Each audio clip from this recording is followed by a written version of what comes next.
നമസ്കാരം. നടിയെ ആക്രമിച്ച കേസിൽ നാടകീയത തുടരുന്നു. പോലീസ് പ്രതിയാക്കിയില്ലെങ്കിലും പ്രതിസ്ഥാനത്ത് എന്ന അവസ്ഥയിലാണ് നടനും സംവിധായകനും മാഡവും. ഇന്നു പുറത്തുവന്ന ജിൻസന്റെ രഹസ്യമൊഴി നടനേക്കാൾ നട്ടം തിരിക്കുക സംവിധായകനെയാണ്.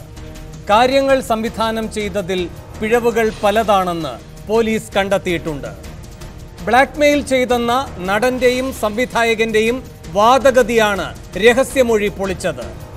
പൾസറും സംവിധായകനും നടത്തിയത് സൗഹൃദ സംഭാഷണമായിരുന്നെന്നാണ് ജിൻസന്റെ രഹസ്യമൊഴി.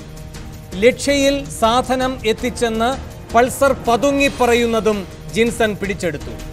നടനും സംവിധായകനും നടന്റെ മാനേജരുമൊക്കെയായി നടത്തിയ പഴയ ഇടപാടുകളുടെ കഥകളും പൾസർ പറഞ്ഞെന്ന് ജിൻസൺ മൊഴിഞ്ഞിട്ടുണ്ട്. മാഡത്തിലേക്ക് കൂടി ചോദ്യം ചെയ്യലെത്തുന്നതോടെ നടിയെ ആക്രമിച്ച കേസിന്റെ ക്ലൈമാക്സ് ആകും. ബ്ലാക്ക്മെയിൽ ചെയ്തെന്ന പരാതി പൊളിഞ്ഞതോടെ നടനും സംവിധായകനും നിലം പതിക്കുമോ എന്ന സംശയമുയരുമ്പോൾ 6 ചോദ്യങ്ങളാണ് സൂപ്പർ പ്രൈം ടൈം ചോദിക്കുന്നത്. 1. പൾസർ ബ്ലാക്ക്മെയിൽ ചെയ്തെന്ന നടന്റെ പരാതി പുറത്തുവന്ന ജിൻസന്റെ മൊഴി പൊളിച്ചു കളഞ്ഞോ? 2. എട്ടും പൊട്ടും അറിയില്ലെന്ന് പോലീസിനോട് പറഞ്ഞ സംവിധായകൻ 8 മിനിറ്റ് എടുത്ത് പൾസറിനോട് പറഞ്ഞതെന്ത്? 3. നടനും സംവിധായകനും തന്നെ തള്ളാനാകില്ലെന്ന പൾസറിന്റെ പ്രതീക്ഷയുടെ പിൻബലമെന്ത്? 4.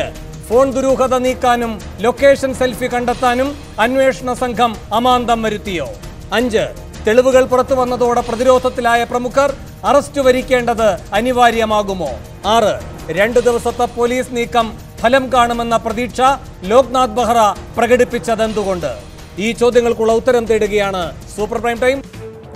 കൊച്ചി കേസ് ക്ലൈമാക്സിലേക്കോ എന്നാണ് സൂപ്പർ പ്രൈം ടൈം ചർച്ച ചെയ്യുന്നത്. ഈ വിഷയത്തിൽ പ്രതികരിക്കാൻ സംവിധായകരായ MA നിഷാദ്, ബൈജു കൊട്ടാരക്കര എന്നിവർ, BJP സംസ്ഥാന ജനറൽ സെക്രട്ടറി K സുരേന്ദ്രൻ, അഭിഭാഷകൻ MC ആഷി എന്നിവർ. നടൻ ബാബുരാജിനെ ടെലിഫോൺ ലൈനിലും പ്രതീക്ഷിക്കുന്നു.